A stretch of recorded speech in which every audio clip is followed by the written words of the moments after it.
Top quality और consistent performance के लिए सिर्फ सिल्वर पंप नाम याद रखना. ಸಾಯಂಕಾಲ ಆದರೆ ಸಾಕು ಲೋಡ್ ಸೆಟ್ಟಿಂಗ್ ಅಂತ ಹೇಳ್ಬಿಟ್ಟು ಲೈಟ್ ತೆಗಿತಾರು. SSLC ಎಕ್ಸಾಮ್ ಸಮೀಪ ಬಂದೈತಿ. ನಾವೆಲ್ಲ ಹೆಂಗೆ ಓದೋದು, ಮೇಣದ ಬತ್ತಿ ಟಾರ್ಚ್ ಹಿಡ್ಕೊಂಡೆಲ್ಲ ನಾವೀಗೆಲ್ಲ ಓದಾತೇವು. ಯುವಕರೆಲ್ಲ ಮುಂದೆ ಬರಲಿ ಅಂತಾರು, ಮತ್ತು ಹೆಂಗೆ ಅಭ್ಯಾಸ ಮಾಡೋದು ನಾವು ಕೇಳಿದ್ರೆ ಲೋಡ್ ಸೆಟ್ಟಿಂಗ್ ಅಂತಾರೆ. ಸಾಯಂಕಾಲ ಆದರೆ ಸಾಕು ಲೈಟ್ ಹೋಗುತ್ತೆ. ಬರೀ ದಿನಾನೂ ಇದೇ ಪ್ರಾಬ್ಲಮ್. ನಾವು ಹೆಂಗೆ ಅಭ್ಯಾಸ ಮಾಡಬೇಕು, ಹೆಂಗೆ ಮುಂದೆ ಬರಬೇಕು. ಹಳ್ಳಿಗಳಂತಂದ್ರೆ ಯಾರಿಗೂ ಜಾಸ್ತಿ ಕೇರೇ ಇಲ್ಲ. ಕೇರ್ ಮಾಡಿರಿ, ಹಳ್ಳಿಗಳಿಗೂ ಎಲ್ಲ ಲೈಟ್ ಸಪ್ಲೈ ಮಾಡಿರಿ.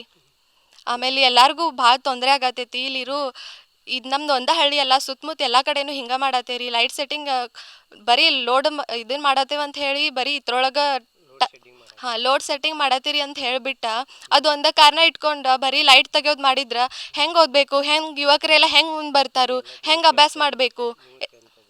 ನಾವು SSLC ಓದಾತೇವೆ. SSLC ಪರ್ಸೆಂಟೇಜ್ ಮಾಡಿರಿ ಅಂತಂತೇರಿ. ಹೆಂಗೆ ಪರ್ಸೆಂಟೇಜ್ ಮಾಡೋದು, ಹೆಂಗೆ ಓದೋದು? ಹಾಗಾಗಿ ಲೈಟ್ ಕೊಡ್ರಿ. ಸರ್ಕಾರ ಇದ್ರ ಕಡೆ ಎಚ್ಚರಿಕೆ ಕೊಡ್ರಿ. ಲೋಡ್ ಸೆಟ್ಟಿಂಗ್ ಅಂತ ಹೇಳ್ಬಿಟ್ಟು ಬರೀ ಇದು ಒಂದೇ ಕಾರಣ ಇಟ್ಕೋಬೇಡ್ರಿ. ಈ ಕಡೆನೂ ಎಲ್ಲ ಹಳ್ಳಿಗಳ ಕಡೆನೂ ಗಮನ ಹರಿಸ್ರಿ. ಚಿಕ್ಕೋಡಿ ವಿಭಾಗದಾಗ ಎಲ್ಲ ಕಡೆನೂ ಹಿಂಗೆ ಆಗೈತಿ. ನಮ್ದು ಒಂದೇ ಹಳ್ಳಿ, ನಮ್ದು ಒಂದೇ ಏರಿಯಾ ಅಂತಲ್ಲ, ಸುತ್ತಮುತ್ತ ಎಲ್ಲ ಹಳ್ಳಿಗೂ ಹಿಂಗೆ ಮಾಡತ್ತಾರ. ಆಮೇಲೆ ಅಭ್ಯಾಸ ಮಾಡಂತಾರೆ. ಹೆಂಗೆ ಮಾಡೋದು ನಾವು ಅಭ್ಯಾಸ? ಎಷ್ಟು ದಿನ ಅಂತ ಮೇನ್ಬತ್ತಿದಾಗ ಓದೋದು? ಹೋಯ್ತು ಅಬ್ದುಲ್ ಕಲಾಂ ಕಾಲ. ಈಗ ಎಲ್ಲ ಜನ್ರೇಷನ್ ಮುಂದುವರಿಯತೈತಿ. ಎಲ್ಲ ಮಾಡ್ತೇವಂತ ಹೇಳ್ತೀರಿ, ಏನು ಮಾಡತ್ತೀರಿ ನೀವು? ಸರ್ಕಾರ ಈ ಕಡೆನೂ ಗಮನ ಹರಿಸ್ರಿ. ಆಮೇಲೆ ಲೋಡ್ ಸೆಟ್ಟಿಂಗ್ ಸಾಕು, ಇಷ್ಟು ದಿನ ಮಾಡಿದ್ದು. ಇನ್ನು ಮುಂದೆ ಲೈಟ್ ಕೊಡ್ರಿ. ನಾವು ಓದ್ತೇವೆ. ಬರೀ ಓದ್ರಿ, ಯುವಕರು ಮುಂದೆ ಬರ್ರಿ ಅಂತಂದ್ರೆ ಆಗಂಗಿಲ್ಲ. ಅದಕ್ಕೆಲ್ಲ ವ್ಯವಸ್ಥೆನೂ ಬೇಕು. ವ್ಯವಸ್ಥೆನೂ ಮಾಡಿಕೊಡ್ರಿ. ಆಮೇಲೆ ಓದ್ತೇವೆ, ಆಮೇಲೆ ಯುವಕರು ಏನಂತ ತೋರಿಸ್ಕೊಡ್ತೇವೆ. ಎಲ್ಲರೂ ಹುಡುಗರು ಮೇಣಬತ್ತಿ, ಮೊಬೈಲ್ ಟಾರ್ಚು, ಚಿಮುನಿ ಈ ಥರದಾಗದು ಎಲ್ಲ ಓದ್ಕೋತ ಕೂತಿದ್ದಾರೆ. ಹಾಗಾಗಿ ಎಲ್ಲ ಹುಡುಗರು ಮೇನ್ಬತ್ತಿ, ಟಾರ್ಚ, ಅದು ಇದು ಅಂತ ಹೇಳಿ ಎಲ್ಲ ಕಡೆ ಒಂದೇ ಕಡೆ ಸೇರಿ ಓದಾತೇವು. ಹಾಗಾಗಿ ಎಲ್ಲರಿಗೂ ಹೆಲ್ಪ್ ಆಗಲಿ ಅಂತ ಲೈಟ್ ಬಿಟ್ಕೊಡ್ರಿ. ಎಷ್ಟು ಹುಡುಗರು ಸುಮಾರು ಒಂದು 50ರಿಂದ 60 ಹುಡುಗರು ಅದೇವು ನಾವು. ಹಳ್ಳಿಗಳಂತ ಹೇಳಿ ಕೇರ್ಲೆಸ್ ಮಾಡಕ್ಕೆ ಹೋಗ್ಬೇಡ್ರಿ. ಸಿಟ್ಯಾಗಿನ್ಕಿಂತ ಜಾಸ್ತಿನೇ ಓದ್ತೇವೆ, ಜಾಸ್ತಿನೇ ನಮ್ಮ ಕಡೆನೂ ಐತಿ ಎಲ್ಲ ಕೆಪಾಟಿಸಿ. ಖರೆ ನೀವು ಅದಕ್ಕೆ ವ್ಯವಸ್ಥೆ ಮಾಡಿಕೊಡ್ರಿ. ಭಾಳ ತೊಂದರೆ ಆಗ್ತಾ ಇದೆ. ಕರೆಂಟ್ ಒಂದು ರೀಸನ್ ಆಗಿ ನಮ್ದು ಎಲ್ಲ ವಿದ್ಯಾಭ್ಯಾಸ ಹಿಂದುಳಿಯತೈತಿ. ಹಾಗಾಗಿ ಹಳ್ಳಿಗಳಿಗೆ ಕರೆಂಟ್ ಸರಿಯಾಗಿ ಸಪ್ಲೈ ಮಾಡಿರಿ. ಗೌರ್ಮೆಂಟ್ ಈ ಕಡೆ ಸ್ವಲ್ಪ ಕೇರ್ ಮಾಡಿರಿ. ಹಳ್ಳಿಗಳು ಅದಾವು ಅಂತ ನೋಡಿರಿ. ಸಾಕು ಸಿಟಿ ಇಂಪ್ರೂವ್ಮೆಂಟ್ ಮಾಡಿದ್ದು.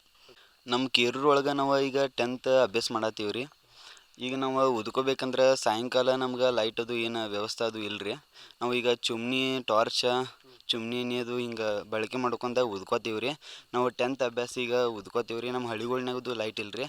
ಕಮರ್ಷನ್ನದು ಇದನ್ನು ಚಿಕ್ಕೋಡ್ಯಾಗದು ಲೈಟ್ ಇರ್ತಾವೆ ರೀ. ನಮ್ಮ ಹಳ್ಳಿಗಳ್ನಾಗದು ಲೈಟ್ ಇರೋದಿಲ್ಲ ರೀ. ಇದು ನಮ್ಮ ಒಂದು ಹಳ್ಳಿ ಸಮಸ್ಯೆ ಇಲ್ಲ ರೀ, ಎಲ್ಲ ಕಡೆ ಲೈಟ್ ಇಲ್ಲ ರೀ. ಆದ ಕಾರಣಕ್ಕಾಗಿ ನಮಗೆ ಓದ್ಕೋಕೆ ತೊಂದರೆ ಆಗತ್ತೈತಿ ರೀ. ನೀವು ಸರ್ಕಾರ ಈ ಕಡೆ ಸ್ವಲ್ಪ ಹಳ್ಳಿಗಳ ಕಡೆ ಗಮನ ವಹಿಸ್ಬೇಕು ರೀ. ನಮಗೂ ಓದ್ಕೋಕೋದು ಹೆಲ್ಪ್ ಮಾಡಿಕೊಡ್ಬೇಕಂತ ಹೇಳಿ. ಈಗ 10th ಎಕ್ಸಾಮ್ ಬೇರೆ ಬಂದವ್ರಿ. 10th ಎಕ್ಸಾಮ್ ಇನ್ನೊಂದು 2-3 ದಿನದಲ್ಲಿ ಇದಾವೆ. ಖರೆ ನಾವು ಈಗ ಓದ್ಕೋಕೆ ಆವದ್ರಿ. ಯಾಕಂದ್ರೆ ನೀವು ಲೈಟ್ ಬಿಟ್ಟಿಲ್ಲ ರೀ ಸಾಯಂಕಾಲದ ರೀ. ಈ ಕಾರಣಕ್ಕಾಗಿ ನಮ್ಗೆ ಲೈಟ್ ಬೇಕಾಗಿ ಮೋಟರ್ ಚಾಲು ಮಾಡ್ತಾರೆ ಲೋಡ್ ಶೆಡ್ಡಿಂಗ್ ಅಂತಂದು ಹೇಳಿ ಇಲ್ಲಿ ತೋಟಪಟ್ಟಾಗ ಲೋಡ್ ಶೆಡ್ಡಿಂಗ್ ಅಂತ ಹೇಳಿ ಮೋಟ್ರದು ಇದನ್ನ ಮಾಡ್ತಾರೆ ಅಂತ ಹೇಳಿ ಲೈಟ್ ತೆಗಿಯಾಕತ್ತಾರೆ ರೀ. ಅದೇನು ನಮ್ಗೆ ಇನ್ನೂ ತಿಳಿದಿಲ್ಲ ಮೋಟ್ರದು ಏನಂತ ರೀ. ಖರೆ ನಮ್ಗೆ ಉಳ್ಕೋಕೆ ಈಗ ಲೈಟ್ ಇಲ್ಲ ರೀ. ಆದ ಕಾರಣಕ್ಕಾಗಿ ನಿರಂತರ ಲೈಟ್ ಬೇಕು ರೀ. ನಿರಂತರ ಲೈಟ್ ಲೋಡ್ ಶೆಡ್ಡಿಂಗ್ ಅಂತ ಇವತ್ತು ಹಳ್ಳಿಗಳಲ್ಲಿ ಕರೆಂಟನ್ನು ತೆಗಿತಾ ಇದ್ದಾರೆ KEB ಅವರು. ಆದ ಕಾರಣ ಇವತ್ತು 10ನೇ ತರಗತಿಯ ಎಕ್ಸಾಮ್ ಬಂದವ. ಎಕ್ಸಾಮ್ ಬಂದ್ರೂ ಕರೆಂಟ್ ಇಲ್ಲ. ಯಾಕಂದ್ರೆ ವಿದ್ಯಾಭ್ಯಾಸ ಹೆಂಗೆ ಮಾಡಬೇಕು ವಿದ್ಯಾರ್ಥಿಗಳು? ಕತ್ಲೆಯಲ್ಲಿ ಅಭ್ಯಾಸ ಮಾಡಿ ಪರ್ಸೆಂಟೇಜ್ ಮಾಡಂದ್ರೆ ಆಗಂಗಿಲ್ಲ. ಯಾಕಂದ್ರೆ ಇವತ್ತು ಎಲ್ಲ ಮೋಟ್ರುಗಳು ಎಲ್ಲ ಬಂದಿದ್ರೂ ಕೂಡ ಎಲ್ಲಿ ನೀರು ಇಲ್ಲ, ಏನೂ ಇಲ್ಲ. ಆದ್ರೂ ಕರೆಂಟ್ ತೆಗಿತಾ ಇದ್ದಾರೆ. ಈ ಲೋಡ್ ಶೆಡ್ಡಿಂಗ್ ಅಂದರೆ ಏನು ಅನ್ನೋದು ನಮಗೆ ಗೊತ್ತಾಗಿದ್ದಿಲ್ಲ. ಯಾಕಂದ್ರೆ ರೈತರಿಗೂ ಇದನ್ನು ತ್ರಾಸ, ಈ ಕಡೆ ವಿದ್ಯಾಭ್ಯಾಸಕ್ಕೂ ತ್ರಾಸ. ವಿದ್ಯಾರ್ಥಿಗಳಿಗೆ ಲೈಟನ್ನು ಕೊಡುವಂಥ ಜವಾಬ್ದಾರಿ ಮಾಡಬೇಕು KEB ಅವರು. ಈಗ ಈ ಚಿಕ್ಕೋಡಿ ಭಾಗದ ಹಳ್ಳಿಗಳಲ್ಲಿ ಕೆಲವೊಬ್ಬರು ಭಾಳ ಕಡೆನೂ ಸಮಸ್ಯೆ ಆಗಿಬಿಟ್ಟೈತಿ. ಯಾವಾಗ KEBಗೆ ಫೋನ್ ಹಚ್ಚಿದ್ರೆ ಲೋಡ್ ಶೆಡ್ಡಿಂಗ್ ಆಗೈತೆ ರೀ, ಮೇಲಿಂದ ನಾವು ಲೋಡ್ ಆಗತ್ತೈತಿ, KEB ಅವ್ರು ತೆಗೆದು ಬಿಟ್ಟಿದ್ದಾರೆ. ವಿದ್ಯಾಭ್ಯಾಸ ಮಾಡೋದಂದ್ರೆ 11-12 ಗಂಟೆಗೆ ಬಂದ್ರೆ ಅವ್ರು 10ನೇ ಪರೀಕ್ಷೆ ಹೆಂಗೆ ಬರೋದು ಹೇಳ್ರಿ? ಅಭ್ಯಾಸ ಹೆಂಗೆ ಮಾಡೋದು? ಆದ ಕಾರಣ ಇದಕ್ಕೆ ಎಚ್ಚರಿಕೆಯಿಂದ ಹೇಳಕತ್ತೀವಿ ನಾವು. ಲೋಡ್ ಶೆಡ್ಡಿಂಗದ್ದು ಏನೈತಿ ಅದನ್ನು ಎಲ್ಲ ಬಗೆಹರಿಸ್ರಿ. ಈಗ 10ನೇ ಎಕ್ಸಾಮ್ ಬಂದವ, ಅವ್ರಿಗೆ ಕರೆಂಟ್ ಕೊಡ್ಬೇಕು ಅನ್ನೋದು ನಮ್ಮದು ಇದನ್ನು ಮನವಿ. ಯಾಕಂದ್ರೆ ಇವತ್ತು ಸರ್ಕಾರ ಇದಕ್ಕೆ ಗಮನ ಹರಿಸ್ಬೇಕು. ಯಾಕಂದ್ರೆ ಇವತ್ತಿನ ವಿದ್ಯಾರ್ಥಿಗಳು ನಾಳಿನ ನಮಗೆ ಯುವಕರಿದ್ದಂಗೆ. ಯಾಕಂದ್ರೆ ಅವರಿಂದನ ನಮಗೆ ಭವಿಷ್ಯ ಬರ್ದದ್ದೈತಿ.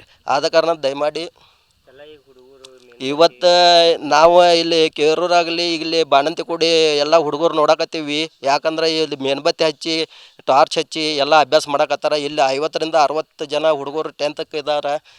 ಅವ್ರದ್ದು ಎಜುಕೇಷನ್ ಬಗ್ಗೆ ಏನು ವಿಚಾರ ಮಾಡೋದು, ಅವ್ರ ತಂದೆ ತಾಯಿಗಳು ಕೇಳ್ತಾರೆ, ಇಷ್ಟಾಗಿ ಪರ್ಸೆಂಟೇಜ್ ಕಡಿಮೆ ಮಾಡಿದೆ ಅಂತ. ಅವಾಗ ಏನು ಹೇಳೋದು, ಅಪ್ಪ ನಾನು ಕರೆಂಟ್ ಹೋಗಿತ್ತು ಅವಾಗ ನಂದು ಅಭ್ಯಾಸ ಕಡಿಮೆ ಆಯ್ತತ್ತ ಅನ್ನೋದೈತನ.